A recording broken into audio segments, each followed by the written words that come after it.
Greetings and welcome to the Hope Recovery Podcast, hosted by Greg Schmalhofer. The Hope Recovery Podcast provides faith-based recovery messages to help you be successful in recovery and to grow in your faith as well. Hello and welcome to the Hope Recovery Podcast. I'm your host, Greg Schmalhofer, and this is episode number 39.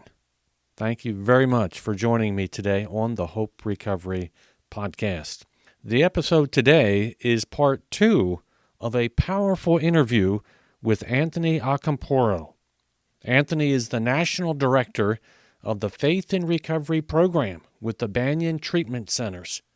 Last week, in part 1 of this interview, Anthony shared his story and some significant recovery principles and even guidance for parents as well. In part 2 of the interview today, Anthony shares his heart for recovery ministry and the amazing success of the Faith in Recovery program. And this Faith in Recovery program is one of the treatment programs available at the Banyan Treatment Centers. Anthony shares how this Faith in Recovery program blends treatment and faith together. If you are on staff at a recovery facility or a treatment facility, I encourage you to listen closely to this interview and perhaps consider if adding a faith component might be an option for you and your facility to consider adding to your treatment options. And in addition, Anthony also has a new book available as well called Finding Hope in Hopelessness, a faith-based and clinical conversation on overcoming adversity. And now, here is part 2 of the interview with Anthony Acampora, joined in progress.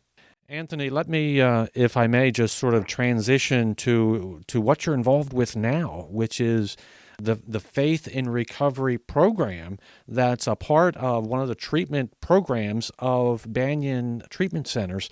And I think that's just such a neat and wonderful thing. And can you tell me a little bit about how the program, Faith in Recovery, started and how you came to be a part of this Faith in Recovery program as the director? Yeah. I ended up becoming a chaplain years ago, and I was at another treatment center. Mm-hmm. I was there for about a little over a year, and it was closing. And it was really a God thing of how I connected here at Banyan. Banyan Treatment Centers is the main company, and then Faith in Recovery is a program within it. Right. It's a non-denominational, faith-based Christian faith program. Mm-hmm. So I had sent out some messages on LinkedIn to some executive directors because this place was closing that I was at. And the amazing thing about it was the owner of Banyan, who's a devout Christian, and the executive director at the time, mm-hmm. who's now the chief operating officer, wanted to make it a faith program, and they were in an empty suite, basically. Okay. And they ended up getting this message from me, and they called me in the next day, and that's how it happened. So it was God's perfect timing. It was exactly when they wanted to do this. It was amazing. So I ended up creating this program. It was originally called Banyan Christian Program. That's what we called it for the first few years. We rebranded it in 2017 to Faith in Recovery. Same program. It's non-denominational. Mm-hmm. It's Christ-centered, substance abuse, mental health. So we have the program in South Florida where I'm at now. That's the physical program. We just expanded it and opened another one in Palm Springs, California called Faith in Recovery at mm-hmm. Banyan Palm Springs, California. Right. And we're going to be opening another one in Pennsylvania at Banyan Clearbrook, Pennsylvania. Oh, wonderful. So it's expanding, and it also expanded. It'll be 2 years in August that we expanded it to telehealth. So basically, there's 16 Banyans throughout the country. All of them have access to Faith in Recovery through telehealth. Okay. So it's kind of like on Zoom. They could do groups. They could do individual faith counseling. There's alumni services. There's family services. So there's a lot of different things that they could do, even if they're not at the actual program, which is in South Florida, Faith in Recovery, in Palm Springs, California. Okay. Well, that's interesting. I did not realize that. So the Faith in Recovery program is available in Florida and California and soon to be Pennsylvania. Yeah, in June. Yeah. Okay, well, I will have to look for that. Being in Pennsylvania myself, that's very exciting to There hear you go. that, and then Yeah. also that anyone could participate via telehealth. Yes, it's open. So we have faith and recovery, faith-based programming at all levels of care at all Banyans Okay, via telehealth. And wonderful. then what happens is this girl just came in from one of the other ones. They're on these groups sometimes, Yeah. and then they'll be like, "Hey, I was going to some other place, but I really like this. I'm going to come down there," and they Mm-hmm. transfer in down here Okay. to the program. They come from Texas sometimes or from other parts of Florida, so they end up coming to the actual program. So those are the options. I mean, if somebody is interested, they Yeah. can come to the actual program, which the people that are really serious about it usually do. Yeah. Sure. And then if they just want some faith programming and they don't really want to come down to these locations, they stay at one of our other locations and they do it online Okay. on via Zoom on telehealth. Well, that is really fascinating, and I think, I was so thrilled really to hear about your Faith in Recovery program and that it's growing, because it's my understanding, Anthony, that faith is becoming more and more an option or a component of recovery treatment. Is that something that you're seeing also? Yeah, I think it's because it's how bad it is out there in the world and all the Mm-hmm. stuff that's going on, the whole COVID thing. Mm-hmm. We had a waiting list to get in our faith program Wow. in that summer after COVID, like in 2020. Mm-hmm. I mean, there was a lot of people because of the fear, because of the loss, because of everything, the loss of purpose, the loss of hope. So I think that played into it too. And I think people are just either they're crying out to God, they're trying to get back with God. I mean, or they're going the exact opposite direction. And a lot of times those people end up hitting a brick wall and then want to get back to God as well. But we also have clinical programming in the Faith and Recovery program. It's an integration of faith and clinical. So we have 2 therapists in the program, and they do clinical groups as well. So the key is it's not forced on people. Right. Everybody chose to be in here. Yeah. You don't have to be a Bible scholar to be in here. A lot of the clients that are in our faith program didn't come for it. They were just in another program here, and then they transferred in. So they're all brand new to it. Some of them have never been to church before or anything. So we meet them right where they're at on their spiritual journey. And some of them don't even have a spiritual journey. Right. They're just, testing it out or but they're open trying to something different. Yeah. Yeah, and then God gets a hold of their heart, and then he starts to really work with them. As long as they're open, that mustard seed of faith. Yeah.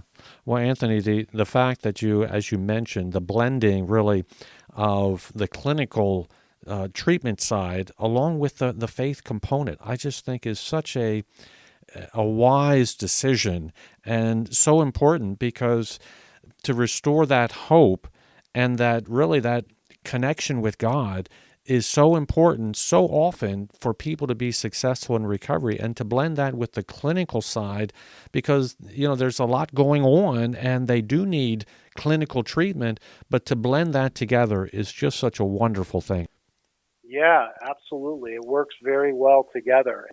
Over spiritualizing things sometimes what people do, or even churches, and everything is demonic, everything, and they don't want anything to do with clinical or any type of mental health professionals.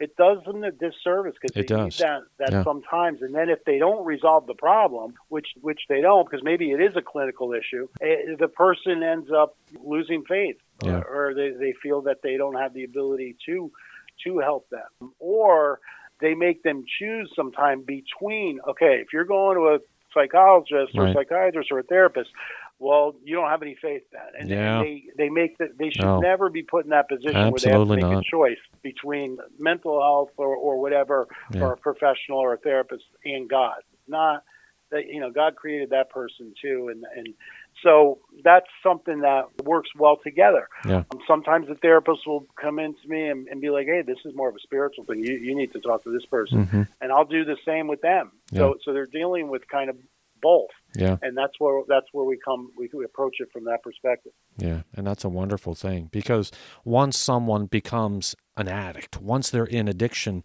it really is a disease. They've sort of have given up that choice, and it's a disease that needs to be treated but yet also there are oftentimes spiritual components that also need to be addressed. And so to blend them together, Anthony, is just such a wonderful perspective. Yeah, it has to be because, I mean, I deal with more of the dark side of it and the spiritual side of it, and that's a reality. There's no doubt about it. Yeah. And they'll talk to me more as like a chaplain and the faith director than they would to a therapist about these things that they're dealing with. Sure. So there's a need for that, but there's also a need for it. A lot of times it is a psychiatric issue or a traumatic situation or PTSD. Right. We have a veterans program here too as well, and you're dealing with a lot of PTSD and trauma and pain. So they have to process through that stuff. So Anthony, let me ask you this. So the Faith in Recovery program is going now and is one of the treatment programs available at Banyan. If you can speak to how has that Faith in Recovery program been received by the other leaders and the other treatment plans, if you will, at Banyan? Is everybody working together? Is there any kind of concern about the Faith in Recovery program? Yeah, that's a really great question because a lot of times there's rebellion against this and type of thing. And I think sometimes it's, even when it's working well, people don't want to hear that. They don't think that, it's real or it's not evidence-based or whatever. Right. So many times the people that weren't really into this, and even a clinical director that we had a few years ago who was not into this, didn't really buy into it, wasn't a believer. And she even said in an open meeting one time, she goes, "I'm amazed at the behavior change when they go up to that program." And I couldn't believe she said it, but it was true. You can't deny it. The change that's happening with people, and they're going like from one extreme with either anger or lashing out at people or whatever they're doing, and they're starting to change. They're starting to apply God's principles. They're starting to practice self-control and patience and the fruit of the Spirit. And so you're always going to have resistance, I think. It's a spiritual thing, and also just maybe whatever it is, not buying into it, not believing it, not respecting it, because they don't believe themselves. So it's not going to make any sense, right? Paul says to the natural person, this is all foolishness, right? So I get that, but we work closely with them in spite of that. I mean, when we first opened this, there was a lot of resistance. Now it's more respected. It's been around, it'll be 8 years in October. 8 years. Yeah, and we have a 5-star rating on Google. We have the most reviews out of any Banyan and any program. There's more evidence to it. It is evidence-based because these people are writing about the transformation and the change that they've had. Yeah. So a lot of times, again, it's people that are on the fence or not really into it, staff-wise, and then they start to respect it more. The owner of Banyan was really the driving force for this, and he's a Christian, and that's a huge thing because the place I was at before, we didn't have that support up above, at the CEO level, owner level. We had the support all the way up above, but we didn't have that. And then sometimes when you have that, you start cutting corners, start leaving things out, and you start compromising biblical principles. And we always say that we meet people where they're at on their spiritual journey. We're not forcing this down their throat because they'll usually rebel against that, but we're not compromising biblical principles. Amen. And I think what happens is that either they don't really believe in it at all when they open some of these programs, and God's not going to be mocked. So you put his name on something and say you're doing it a certain way and you're not. It doesn't work. And then also the people that sometimes the leadership, the owner, the CEO, the COO, aren't really into this. So then it starts to kind of distort what God really wants you to be doing. So that's what I think happens. It's not really the people like at the pastoral level or the chaplain or whatever. It's above that, and it's difficult when you have that type of resistance. So here we've never had that from the higher level people. That's why it's been very successful, and we're not undermining anything of God. We're not compromising his word. Because it's a blend of clinical and the faith component. And the other staff, the other treatment programs at Banyan are able to see the success, if you will, the evidence that this program is successful, that people are being successful in recovery through this program. And that's the goal of recovery treatment, is to have people live a life where they are successful in recovery. And faith in recovery combines the spiritual component, that they're also growing in their faith. And so, the evidence is there, and it just restores the whole person. And so I think what you are doing and others there at Faith in Recovery, Anthony, is just such a wonderful, wonderful thing. Yeah, and that camaraderie, that fellowship, that connection is so important too, because they're connecting with people from the church that come in here and do Bible studies, or at Celebrate Recovery, or at church, or at these barbecues. We just had a barbecue Saturday with the church. It's a built-in support system that they could continue on with, rather than going back to, I'm going back to North Dakota. I'm going to find a Celebrate Recovery, and they usually don't. Here, they're already doing it. Right. So that's a big part of it too, and why faith-based programs in general have a much better success rate than the secular program.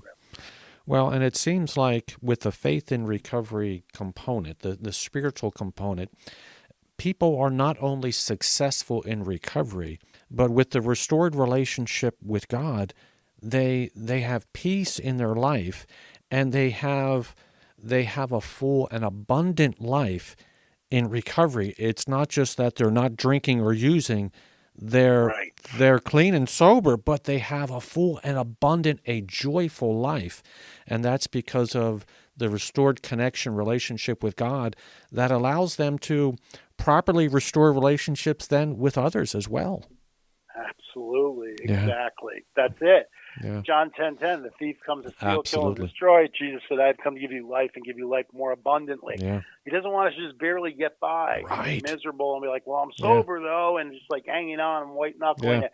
No, he wants us to have an abundant life, and part of that is the change in them, and then they want to go out and share that and tell others what God's doing for them. And people will ask them, even when they have calls when they're still here, their parents, their brother, they'll be like, man, you're different. What happened? What's going on with you? Well, God's what happened. Amen. Right? I started getting with him. I started to trust him. I started to practice his principles and pray, and that's what happened. Yeah. So they have the same circumstances a lot of the time, same issues. Absolutely, But all of a sudden they have this peace that surpasses understanding, because it's not based on the circumstances that they're dealing with. It's based on his peace. Amen. Right? And I've seen it hundreds and hundreds of times, where it doesn't even make sense to them. That's the peace that surpasses understanding. It's coming from God. They're tapping into his peace, his joy. So let me ask you this, Anthony. With your time at Faith in Recovery, is there a particular example of someone who perhaps was reluctant at first with the Faith in Recovery program, but they gave it a try, and then it turned out to be just a big change, a transformation in their life? Many, many, many times. There's so many examples. One of the best ones is a guy that was a total atheist. In fact, he used to debate in university on the side of atheism. He had an atheism, like some type of tattoo. That's how committed he was to it. He ended up in our program somehow. He came into my office about 3 or 4 days later. He goes, I don't even know why I'm up here. He goes, I don't believe in this at all. But he goes, every time I try to leave, something happens. Some type of spiritual thing would get his attention. Isn't that something? I never forget. He said that. He goes, I'm gonna keep going with this. He ended up coming to Christ. He got baptized. And he was on fire. Total transformation. Wow. In fact, he ended up getting a cross, a tattoo, and put a line through the atheist thing. That's how committed now he was to Christ. And that was one of the most incredible transformations I've seen in a person that was completely committed to be against God and to try to draw people away from him. It was like Saul to Paul with the Absolutely. So that was definitely one of them. That was about three years ago. Wow. Yeah, and what a clear example of a life dramatically changed by faith in Christ. Someone that was hostile to God, that was an atheist, was living their life opposing God or any belief in God, to a 180-degree change where, just like the Apostle Paul, he was then, in essence, preaching the gospel, changing his message that he has a love for God, that there is a God, that Jesus is real, and by grace, through faith in Christ, your life can be dramatically different as well. And that he changed his tattoos to reflect this message of what he wanted his life then to be about. Just a great example. Thank you for sharing that, Anthony. Yeah, I mean, I don't have any tattoos or anything, but I know that's a significant thing when you put something absolutely. on your body and stuff, and to be able to change. And it wasn't even a long period of time. So we get stuff like that. All that one stands out. But there's so many times, and young people too. Yeah. Getting saved, getting baptized. We do baptisms every 5 weeks here in the ocean. It's just absolutely incredible. We had another girl. There was like 3 girls. They were probably in their early 20s. All of them were against this. Totally getting a lot of problems. They came in here, total transformations. And one of the girls' mothers ended up coming in because she was dealing with alcohol. She came to Christ because of the change in her daughter.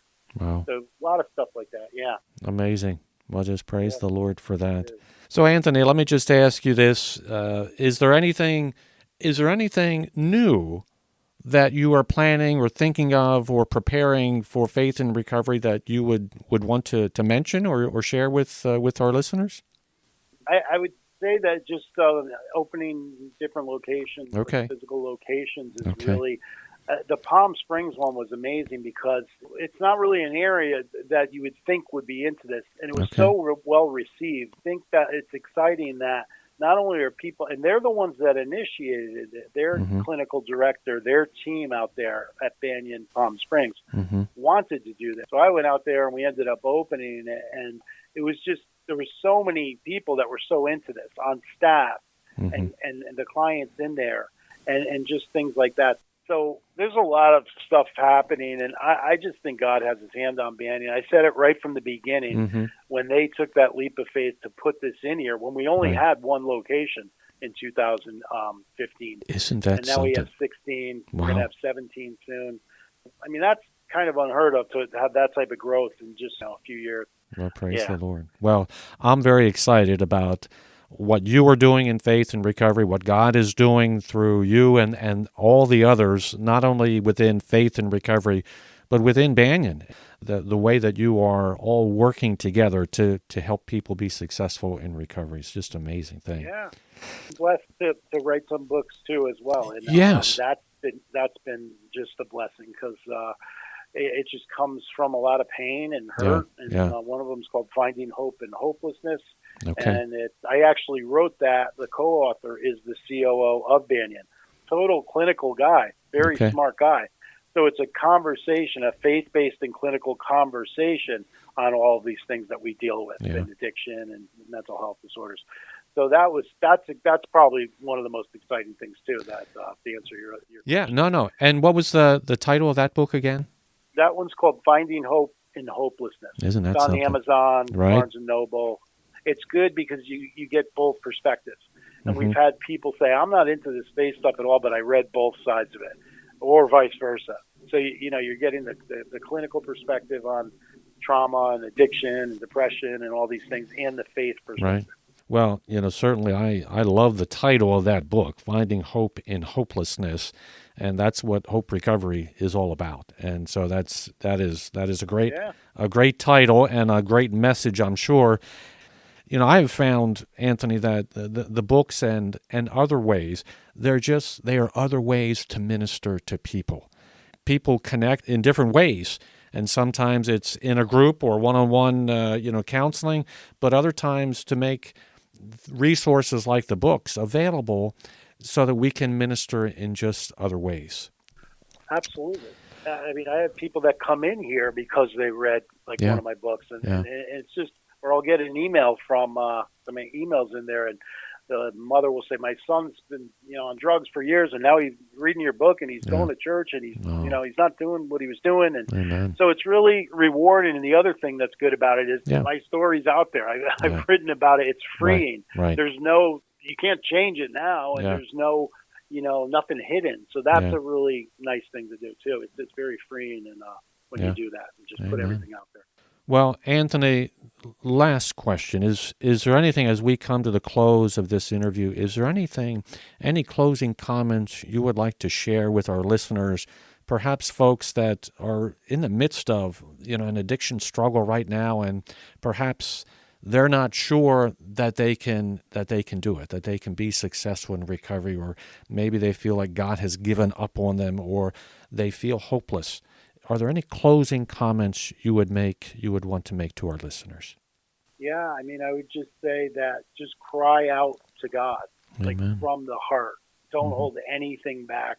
And maybe it's issues with Him. That's what I love about the Psalms. A lot of times David will just go off and be like, God, where are you? Where's your presence? How doesn't hold back. So the key is to be completely transparent with God, because a lot of stumbling blocks, and a lot of people are struggling because they're mad at God, like I was, and they have this resentment towards Him.